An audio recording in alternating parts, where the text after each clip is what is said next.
जब भगवान श्री कृष्ण जी अपनी माता देवकी और पिता वासुदेव को कंस के चंगुल से छुड़ाने के लिए गए थे तो उनकी उम्र जानते हो कितनी थी? 14 साल की।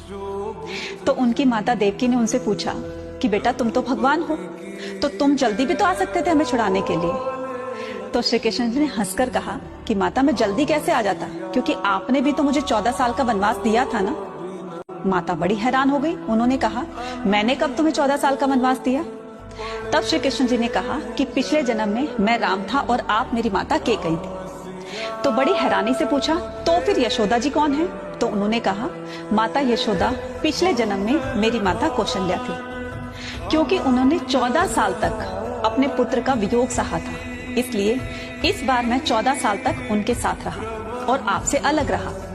कहने का मतलब ये कि इंसान चाहे हम किसी के साथ गलत कर रहे हैं और चाहे वो थोड़े दिनों की दुश्मनी हो या बहुत लंबे टाइम की दुश्मनी हो, लेकिन उसका परिणाम जो है न सिर्फ हमें इस जन्म में बल्कि आने वाले कई जन्मों तक हमें भुगतना पड़ता है। इसलिए याद रखिएगा, कर्म करो तो सही करो, अच्छी नियति के साथ करो।